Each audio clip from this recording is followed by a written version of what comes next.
लोकसभा चुनाव से पहले सीट बंटवारे को लेकर गुरुवार को कांग्रेस की सीनियर नेताओं की बैठक हुई। इस बैठक में एक तरफ राहुल गांधी की भारत न्याय यात्रा का नाम बदलने पर मुहर लगी, तो इस सीट बंटवारे में भी बड़ा दिल दिखाने पर सहमति बनी।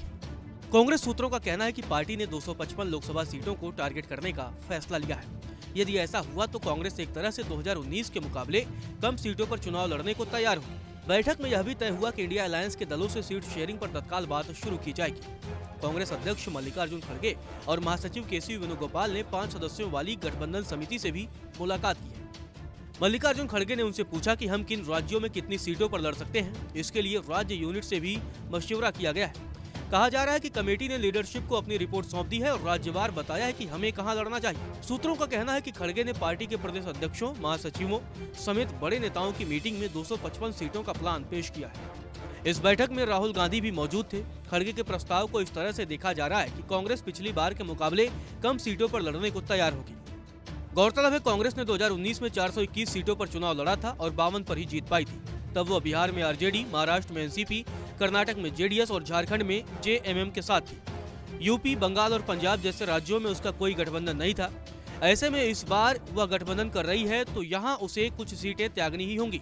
बंगाल में तो ममता बनर्जी ने कांग्रेस को महज 2 सीटों का ऑफर दिया है, जबकि यूपी में भी अखिलेश यादव कोई ज्यादा रहम दिखाने के मूड में नहीं।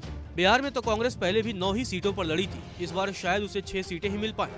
वहीं कांग्रेस ने यूपी में 70 पर चुनाव लड़ा था और अब सपा क्या ऑफर देती है यह देखना होगा। आपको बता दें कि आम आदमी पार्टी के साथ पंजाब में भी गठबंधन को लेकर चर्चा है, लेकिन अब तक कोई आम सहमति नहीं बन पाई है। दोनों दलों के नेता दावेदारी के साथ ही तल्ख टिप्पणियां भी कर रहे हैं। यहाँ पेश यह है कि 2019 में कांग्रेस 8 सांसद जिता ले गई थी। अब वह इन सीटों को छोड़ना नहीं चाहती है और आम आदमी पार्टी अपनी ताकत ज्यादा बताते हुए कांग्रेस से त्याग वाला समझौता चाहती है। यूपी में भी ऐसा ही माहौल है, जहां सपा ने 65 सीटों पर लड़ने का संकेत दिया है। आरएलडी और कांग्रेस के लिए वह 15 सीटें ही छोड़ना चाहती है। ऐसी स्थिति में कांग्रेस के हाथ 10 से ज्यादा सीटें शायद ही आ पाए। इस बीच कांग्रेस ने मिशन 255 पर ही फोकस करने का लक्ष्य किया है और उसके हिसाब से ही राहुल गांधी की भारत जोड़ो यात्रा का रूट भी बना है। यह यात्रा जिन 15 राज्यों के 110 जिलों से होकर गुजरती है, उनमें 100 से ज्यादा लोकसभा सीटें आती हैं। यही नहीं, यहाँ 355 विधानसभा सीटें भी पड़ती हैं। कांग्रेस मानकर चल रही है कि यात्रा से इन सीटों पर भी माहौल बनाने में मदद मिलेगी। नमस्कार, मैं हूं मानक गुप्ता। अगर आपको हमारा ये वीडियो पसंद आया हो तो इसे लाइक और शेयर जरूर करें और हाँ, हमें सब्सक्राइब और फॉलो करना ना भूलें ताकि आप देश और दुनिया की कोई खबर मिस ना करें। तो जुड़े रहिए हमारे साथ और देखते रहिए News 24।